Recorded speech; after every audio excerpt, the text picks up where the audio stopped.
आप कह रहे हैं कि राष्ट्रवादी लोगों का भाजपा में स्वागत है, तो क्या जो भाजपा में नहीं है वो राष्ट्रवादी नहीं है? जिस तरह से भाजपा में मौजूद बहुत सारे ऐसे नेता हैं, नारा लगाते हैं देश के गद्दारों को गाली मारो ... जिस तरह की अभद्र गालियां देते हैं, ये कैसे राष्ट्रवादी हो सकते हैं? वो जो गद्दारों को गोली मारने की बात की जाती है, हकीकत में गोली मारनी चाहिए। जो आतंकवादी हैं, देश को तोड़ने का काम करते हैं। इसके लिए कानून मौजूद है, कोर्ट मौजूद है, सिस्टम मौजूद है। आप किसी भीड़ से कैसे कुछ करवा सकते हैं? भीड़ नहीं, हर आदमी का अपनी जिम्मेदारी भी है। और वीर अब्दुल हमीद हों या जो हैं भगत सिंह हो, सबकी जिम्मेदारियां थी, उन्होंने अपने आप भी कदम उठाए। नमस्कार, आदाब, सत श्री अकाल, अस्सलाम वालेकुम रहमतुल्लाहि व बरकातुहू। हमारे साथ आज बातचीत के लिए मौजूद हैं भारतीय जनता पार्टी के दिग्गज नेता मौलाना सुहेब कासमी साहब। आप कार्यकारिणी के माइनॉरिटी मोर्चा के मेंबर भी रह चुके हैं। मौलाना साहब, आपका वतन समाचार में स्वागत है। शुक्रिया बहुत बहुत। हजरत, उत्तर प्रदेश का चुनाव है और चुनाव से पहले जिस तरह से धर्म संसद के नाम पे मुसलमानों के कत्ले आम की धमकियां दी गई हैं, और दिल्ली पुलिस जो खुद भारतीय जनता पार्टी के अंडर में एक तरह से मतलब केंद्र सरकार के अंडर में आती है, जहां भारतीय जनता पार्टी का नेतृत्व है, और उसके बाद कोई ऐसी कार्रवाई नहीं हुई, जबकि मुंबई पुलिस की तरफ से काफ़ी एक्शंस हुए हैं, उसे किस तरह आप देख रहे हैं? देखिए, चुनाव आते हैं और चुनाव जाते हैं।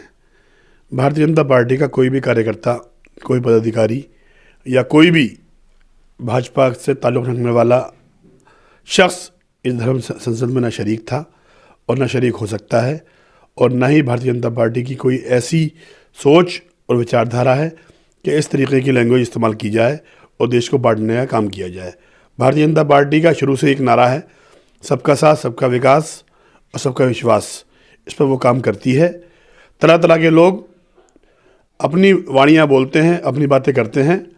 भारतीय जनता पार्टी या उसका संगठन या उसके पदाधिकारी या प्रधानमंत्री या हमारे अध्यक्ष इनको न जस्टिफाई करते हैं, न इनकी हिमायत करते हैं। कानून अपना काम कर रहा है और बहुत जल्द जिन्होंने देश को तोड़ने की बात की है, उनके खिलाफ सख्त कार्रवाई होगी। नहीं, जिस तरह से उत्तराखंड पुलिस का ये बयान आया कि साहब ऐसा अभी हम गौर कर रहे हैं, देख रहे हैं, जबकि मुसलमानों का ये कहना है, सोशल मीडिया पे काफ़ी चीज़ें ट्रेंड कर रही हैं कि अगर इसी तरह की कोई बात किसी मुस्लिम संगठन की तरफ से कही गई होती, तब तक यूएपी और पता नहीं क्या क्या लगा करके ज़िंदगी भर जेलों में डाल दिया जाता। लेकिन अभी तक ऐसी कोई कार्रवाई नहीं हुई है, जिससे काफ़ी आपने देखा होगा काफ़ी सीनियर अधिकारियों ने, ब्यूरोक्रेट्स ने, रिटायर्ड आर्मी ऑफिसर्स तक ने प्रधानमंत्री को या राष्ट्रपति को पत्र लिखे हैं एक्शन के लिए। देखिए, जब हमारी मुस्लिम तंजीमें या बुद्धिजीवी वर्ग सियासी आकांक्षाओं और सियासी चीज़ों में लपेट कर इंसाफ की बात करेगा, तो जब इंसाफ नहीं मिलेगा, ये वही बुद्धिजीवी वर्ग है जो हर मुद्दे पर सरकार को घेरने का काम करता है, और कभी कभी जो है अपने अवार्ड वापस करने के नाम पर, कभी सपा बसपा मुलायम माया के दुख में शरीक होकर या उनकी सत्ता से बाहर होने के गम में शरीक होकर। इसलिए मुसलमानों को अपनी लड़ाई अपने आप लड़नी होगी, और मुस्लिम तंजीमों को, उलमा इकराम को, देश के बुद्धिजीवी मुसलमानों को कानूनी तरीके पर आगे बढ़ना होगा, ताकि वो बता सकें कि उनकी दिक्कतें क्या हैं। कोई एक भी FIR किसी मुस्लिम बड़ी तंजीम ने, चाहे वो जमीयत उलमा हिंद हो, मुस्लिम पर्सनल लॉ बोर्ड हो, मिल्ली काउंसिल हो, मशावरती काउंसिल हो, किसी ने नहीं करी। प्रधानमंत्री, गृह मंत्री और देश के जिम्मेदार लोगों से, मुख्यमंत्री किसी ने कोई मुलाकात नहीं करी। मुलायम सिंह और माया के स्टेज पर चढ़ के कांग्रेस और ओवैसी के धरनों के शरीक होके ये इंसाफ चाहते हैं मुसलमानों के लिए। ऐसे में इंसाफ नहीं मिलने वाला। इंसाफ मिलता है इंडिविजुअल तरीके पर, मुसलमानों के मुद्दों को उठाने पर। नहीं तो ये संगठनों का ये भी आरोप है कि हमने कई बार प्राइम मिनिस्टर से टाइम मांगा, पत्र लिखे, लेकिन कोई जवाब नहीं आता है। खुद मौलाना अरशद मदनी का बयान आपने देखा होगा, इस तरह का आया कि अब सरकार लिफ्ट नहीं दे रही है। ये सब झूठ बोल रहे हैं। अपने ज़ाती मसाइल होते हैं रात के अंधेरे में और दिन के उजाले में। ये प्रधानमंत्री हो या गृह मंत्री हो या कोई मुख्यमंत्री हो, वहाँ मिलने चले जाते हैं। कौम के मसाइल पर आज तक इन्होंने कभी टाइम नहीं मांगा, न ये मिलने गए हैं। ज़ाती मफादात के लिए टाइम मांगते हैं और काम कराते हैं और घर भाग जाते हैं।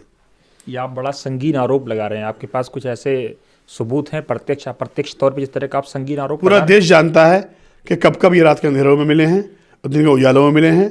संघ परिवार से भी मिलते हैं और भारतीय जनता पार्टी के नेताओं से भी मिलते हैं, और अब सोशल मीडिया के जागरूक होने की वजह से ये चीज़ें ढकी छुपी नहीं हैं, सब लोगों के सामने आ जाती हैं। मौलाना साहब, लेकिन उत्तर प्रदेश का चुनाव है, भारतीय जनता पार्टी के सामने किसान आंदोलन से लेकर के काफ़ी संकट है। सपा काफ़ी मेहनत कर रही है, ओवैसी साहब काफ़ी मेहनत कर रहे हैं। ऐसे में प्राइम मिनिस्टर मोदी हों या योगी साहब के अस्तित्व का सवाल है यूपी में। देखिए, भारतीय जनता पार्टी जो है चुनाव जीत रही है और 300 के आसपास सीटें भारतीय जनता पार्टी की आ रही हैं और 10 मार्च को ये बात साबित भी हो जाएगी। मैदान में कोई नहीं है, लोगों के दिलों में कोई नहीं है। भारतीय जनता पार्टी ने जो लोगों के साथ काम किया है, लोगों के साथ में स्कीमें जो पहुंचाई हैं आम आदमी तक, तो आम आदमी का समर्थन भारतीय जनता पार्टी के साथ है। इस बार मुस्लिम वोट ही भारतीय जनता पार्टी को बड़ी तादाद में मिलने वाला है, क्योंकि जन योजनाओं के जो काम मुसलमानों के साथ हुए हैं, चाहे वो मकान मिले हों, हेल्थ योजनाएं हों या और भी चीज़ें हों, उसमें कोई भेदभाव नहीं हुआ। मुसलमानों ने वोट नहीं दिया भाजपा को, उसके बावजूद भी किसी भी योजना में भेदभाव नहीं हुआ। इसलिए 5-5 हज़ार वोट हर विधानसभा में भारतीय जनता पार्टी को मुसलमानों को इस बार मिलने जा रहा है। बाद विधानसभा ऐसी है कि जहाँ 10-20 हज़ार ही मिलेगा, मगर मैं बताता हूँ 5,000 वोट तो हर विधानसभा में भाजपा को मिलना है मुसलमानों का, और वही वोट हार जीत का फैसला भी करेगा और भारतीय जनता पार्टी दोबारा बहुमत से सरकार बनाएगी और इन झूठों के दिमाग दोबारा सही हो जाएंगे। और ये जितना कूदफान मचा रहे हैं, इनके पास कुछ नहीं है, सिर्फ मुस्लिम भीड़ है जो इनके बहकावे में आकर सड़कों पर कूदती फिर रही है। नहीं, आप कह रहे हैं कि कोई भेदभाव नहीं हुआ है, लेकिन अभी एक रिपोर्ट आई थी भास्कर की, सबने देखा, दुनिया ने देखा कि उत्तर प्रदेश में कोई भी डीएम मुसलमान नियुक्त नहीं किया गया। क्या सरकार को मुस्लिम अधिकारियों पे विश्वास ही नहीं रहा? क्या डीएम रह के रही जो है विकास हो सकता है, या एसपी बन के विकास हो सकता है? इससे पहले मुलायम माया और कांग्रेस ने डीएम और एसपी लगाए थे, उन्हीं डीएम और एसपी ने मुसलमान से अत्याचार भी किए। उन्हीं के रहते हुए जो है जगह जगह नाइंसाफ़ियाँ हुई। मुलायम सिंह सरकार के अंदर यूपी के चीफ सेक्रेटरी से लेकर डीजीपी तक और डीजीपी से लेकर डीएम तक कई लोग ऐसे थे कि जिन्होंने ज़मीनों पर कब्जे करवाए। और हमारा ये मानना है कि सरकारी अधिकारी का मुसलमान होना ज़रूरी नहीं है, उसका ईमानदार होना ज़रूरी है, चाहे वो किसी भी समुदाय से आता हो।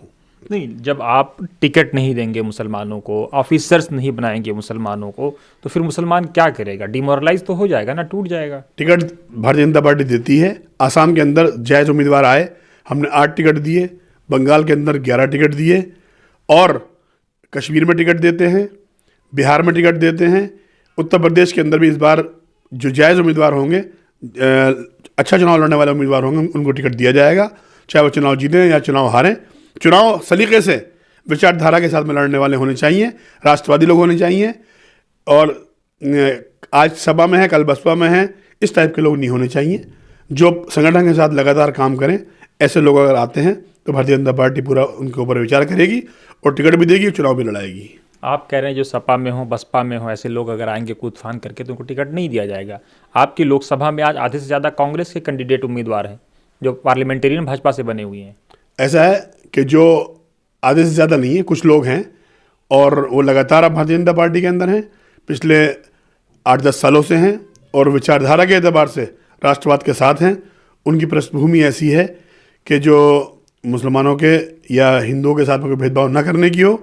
इसके बरक्स मुलायम सिंह यादव की पार्टी के अंदर आज किस किस्म के लोग भर्ती हुए हैं, चाहे पूर्वी यूपी से हों या पश्चिमी यूपी से हों, हर वो शख्स जो क्रिमिनल है वो आज सपा के दरवाजे पर खड़ा हुआ है, अखिलेश यादव उसे गले लगाने को तैयार हैं। मेरा आखिरी सवाल मौलाना साहब आपसे ये है कि जिस तरह से आप कह रहे हैं कि राष्ट्रवादी लोगों का भाजपा में स्वागत है, तो क्या जो भाजपा में नहीं है वो राष्ट्रवादी नहीं है? देखिए, भारतीय जनता पार्टी 100% राष्ट्रवादी है और पार्टी में राष्ट्रवादी लोग हैं, मगर पार्टी की विचारधारा राष्ट्रवाद से कहीं ना कहीं मैच नहीं करती है। वो अपने ज़ाती मफादात पर, अपनी फैमिलियों के डेवलपमेंट पर राष्ट्रवाद को हमेशा कुर्बान करते चले आए हैं।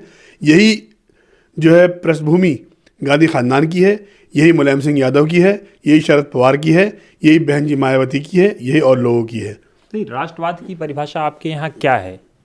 100% राष्ट्रवाद, देश की एकता अखंडता के लिए समर्पित होना, ये भारतीय जनता पार्टी के हर कार्यकर्ता के खून में शामिल है।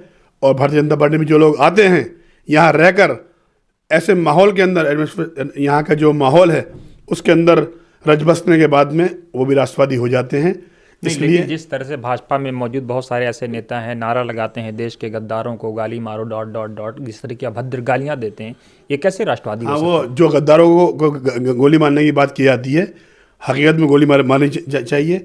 जो आतंकवादी हैं, देश को तोड़ने का काम करते हैं, इसके लिए कानून मौजूद है, कोर्ट मौजूद है, सिस्टम मौजूद है। आप किसी भीड़ से कैसे कुछ करवा सकते हैं? भीड़ नहीं, हर आदमी का अपनी जिम्मेदारी भी है। और वीर अब्दुल हमीद हों या जो हैं भगत सिंह हो, सबकी जिम्मेदारियां थी, उन्होंने अपने आप भी कदम उठाए। जब आदमी देश की गद्दारी देखता है तो उसका खून खौलता है। देश के गद्दारों को गोली मारनी चाहिए और हम भी मारेंगे, और जो भी गद्दार होगा, चाहे वो देश की सीमा के बाहर का हो या देश के अंदर का हो, वो बख्शा नहीं जाना चाहिए। तो इसका मतलब कानून का कोई वजूद नहीं है? कानून अपना काम करता है, मगर भगत जो होते हैं, राष्ट्र भगत, राष्ट्रवादी लोग, वो अपना काम करते हैं। सबकी अपनी जिम्मेदारी है, और जो कुर्बानी देते हैं तो कुर्बानी लेते भी हैं। बहुत बहुत शुक्रिया मौलाना साहब से बात करने के लिए।